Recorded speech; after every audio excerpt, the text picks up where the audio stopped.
Today on part 2 of my Making Your Business Legal series, we're going to talk about the different types of business entities you can choose and why you would choose them.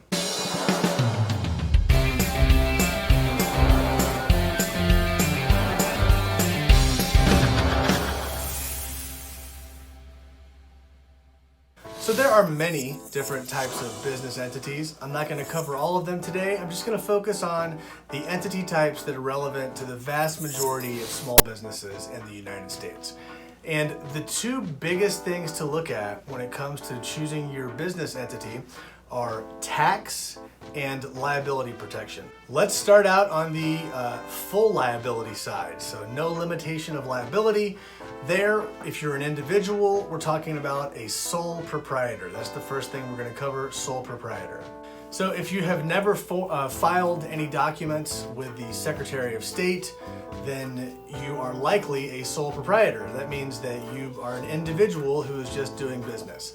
The good news about being a sole proprietor is that all of your income is taxed personally. It's flow-through income because there's nothing for it to flow through. It flows to you, right? Because you're just a person.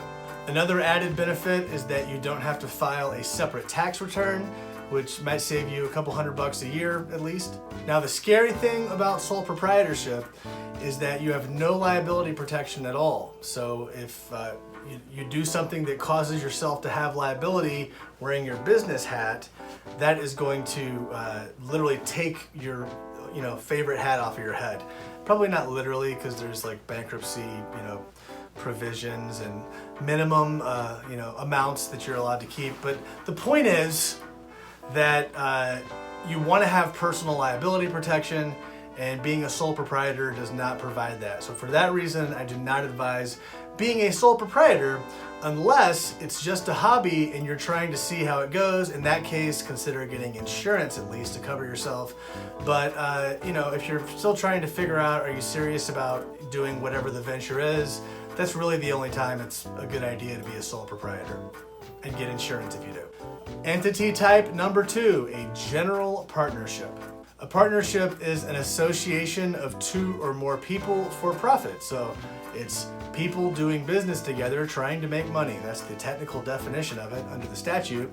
And general partnership is just an unincorporated group of sole proprietors working together. Basically, that's what it is. So it's going to be the same things as a sole proprietor, except for you're divided up based on your ownership. Presumably you have a written agreement. The statute covers what happens if you're in a partnership without a written agreement. There are default provisions in most states, all states, corporation statutes. One really scary thing about general partnerships. So in a sole proprietorship, you don't have liability protection. Yeah, we know that's bad. So is a general partnership basically just like a group of people together and it's like a sole proprietorship with no liability protection? Yes, but think about why that's bad and why that's scary. Now you're associated with other people. What if you have 7 or 8 people that are all part of your project? You're all in business together, right? And if any of them does anything that causes liability, now it causes liability to all of the partners. Yikes. So a general partnership is definitely the worst thing you can be. Don't be a general partnership. Bad idea. Bad look. Corporations and LLCs both have limited liability protection. And let's just talk about the importance of having that limited liability protection. Let's say you own a restaurant and you provide delivery services at your restaurant and there's a car accident, someone gets hurt, and they get $1 million judgment against your business, okay? In this example, you have $100,000 of equity in your house, let's say, okay? So they get $1 million judgment and, let's say it's 1.5 million, your insurance covered $1 million, hey, they still have $500,000. Who are they coming after? And if you have liability protection, the answer is they're coming after the company. They can get whatever is in the bank account and whatever assets that LLC or corporation owns. But if you don't have that liability shield, if you're a sole proprietor or you're in a general partnership, then they can come after the equity in your home, and they can basically they can force you to go bankrupt. They can make it such that your best course of action is declaring bankruptcy, like Michael Scott. I declare bankruptcy. As a practical matter, when you're getting started with a small business, you're going to have to sign personal guarantees for many things, and that's sort of a way to get around that liability. But look, that landlord isn't going to rent to you if you don't sign a personal guarantee. Bank's not going to give you a loan if you don't do it. So personal guarantees are often just, required to make the deal sweet enough for the other side to do it, knowing that without them, you would definitely just hide behind your liability shield. So what are the biggest differences between corporations and LLCs? First is just the nomenclature. With corporations, you file your articles of incorporation with the state to get started. And in Ohio, you have regulations. In some states, they're called bylaws. In Ohio, they're called corporate regulations. For LLCs, you file an articles of organization with the state to get started. And the name of your document, sort of the constitution of the business, is the operating agreement as opposed to the regulations or in other states bylaws. Second thing is management.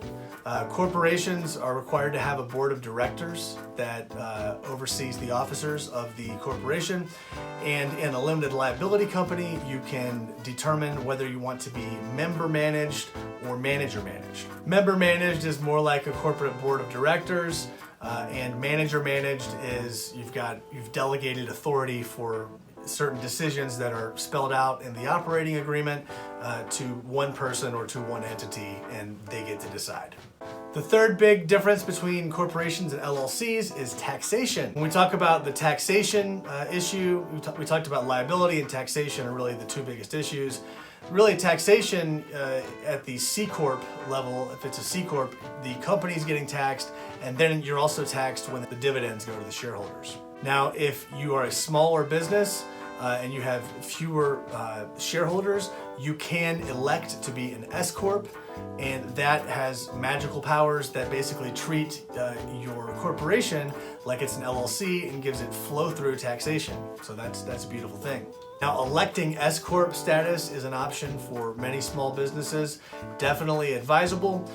If you are an LLC, the default is that the income that comes in is flow-through, so it's taxed at the personal tax level.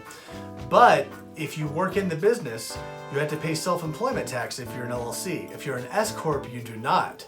So there's this magical thing for LLCs where they can elect to be taxed as an s-corp, and that is something we'll talk about in an upcoming episode. Finally, the last big difference, there are more specific requirements for corporations and just less flexibility in general than there are for LLCs. And you can see all of the requirements for corporations here in Ohio Revised Code section 1701.591. It's a very fun list of requirements and annual shareholder and director meetings, having a board of directors, very specific rules. And LLCs just generally tend to have less pitfalls than corporations. There are reasons to do all of these different entity types, but if you are basically, a small business, whether you're a sole proprietor, you have one or two other partners, and you're serious about business, you're ready to get going and sell your services or products to the public, I would advise you to take a look at the LLC route and then electing s-corp status if you're going to get paid through the business. That's the advice that I typically give clients, and that's what I do myself. We will talk more about the s-corp election and exactly why you would want to do that next time. First year that I had my own law practice, Crumpton Law LLC, back in the day, I lost a little more than $10,000 that I overpaid the government in taxes because I failed to make an s-corp election. So you want to learn more about the s-corp election, we'll talk about that next time. Thanks, have a good one.